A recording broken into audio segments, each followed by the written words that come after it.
chief justice साहब, अगर तुम्हारा कलम बिक चुका है तो याद रखो,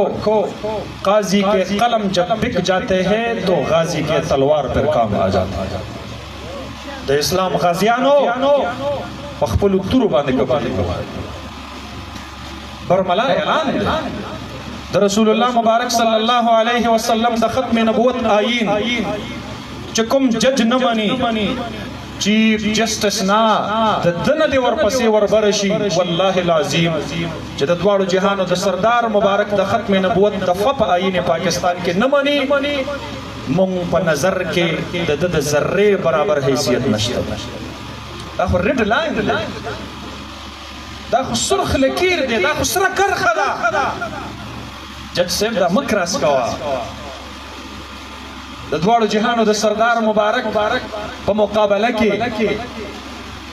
مونږ هیڅوک اخیستلو ته نه یو تیار دا خو لا تور انګریز دی مونږ د سور انګریز سره مقابله کړو نه یې منې لاړ شه افغانستان کې کابل کې پښتنه وکړه نه یې منې لاړ شه تورو بو جیلونو نه تاسو کا لاړ شه د جزایر انډمان نه لاړ شه د ابو غریب او د ګوانتانامو به د جیلونو نه لاړ شه د پګرام سلاخونه نن هم موجود دي پښتنه تر نه وکا مونږ خو د سور انګریز او د سپین انګریز مقابله کړې ده ته خو داغه پرکټه او داغه چمچې دا ملک د محمد عربي د غلامانو دی دا ملک د تاجدار مدینه ده دا ملک د مدینه د جنان نه قربان شه قاضی فائز عیسی فیصله کړی دا چې د رسول الله مبارک صلی الله علیه وسلم دشمنان داغه په ختم نبوت باندې حمله اور قادیانیان اغوی د قران اغه نسخه په پاکستان کې تقسیمولې شي په کوم نسخو د قران کې چې تحریف شوی په کوم نسخو د قران کې چې ما كان محمد أبا أحد من رجالكم ولكن رسول الله فتفسير كلي كلي شوي دي يو محمد پا مكة کی پیدا شوی و دویم محمد پا قادیان کی پیدا شوی و استغفر الله العظیم کم تفسیر کی چلی کلی شوی دی تفسیر صغیر وبالآخرة هم يوقنون او پر روانو خبرو د مرزا غلام قادیانی په نبوت باندې مؤمنان ایمان راوړي او یقین ساتي استغفر الله العظیم د الله د کلام سره چې په کوم کتاب کې لوبي شوی وي آئین پاکستان دا غي څوک خلاف ورزي وکي دی ورته وایي ته د آرټیکل 6 مرتکب شولې پتا د غدارۍ مقدمه جوړیږي البته د کلام الله د قرآن تحریف کو چا وکړو قاضي سے وایي پاکستان کې ورته اجازت ده هر یو سړی ته د خپل مذهب تشریح اختیار حاصل ده د خپل مذهب تبلیغ کولی شي چیف جسٹس صاحب تانا پختنا کوما اول ماتا دا قادیانیانو مذہب اوخایا چی دا دوی مذہب سرے عیسائیان زان عیسائی منی کو پخپل ماحول کے خپل دن باندے عمل کی دا پاکستان فا عبادت گاؤنو کے چرچنو کے مون پہ اعتراض نہ دے کرے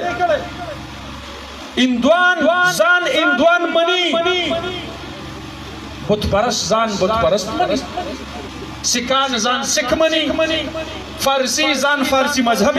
منی یہودیان خپل زان یہودی منی داغی مندرونا داغی عبادت گاونا آزاد دی پا پاکستان کے چاہو میں اعتراض نہ دے کڑے دارا تو ہوایا تچوے چی قادیانیانو تا دخپل مذہب دا تبلیغ اجازت تے دا قادیانی مذہب را دفتر اخکارا قادیانے ازروی آئین پاکستان او ازروی شریعت مطہرہ دا مسلمان نہ دے دو مذہب را تتو خیا دے پا کم مذہب مان دے خپل مذہب ما تا اخائی کو دے زان تا مسلمان وائی او خپل مذہب تا مسلمان وائی او ما تا کافر وائی او ما تا غیر مسلم وائی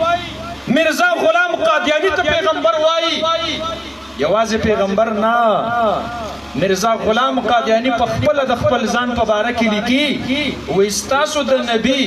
نبي کریم صلی الله علیه وسلم چې 3000 معجزات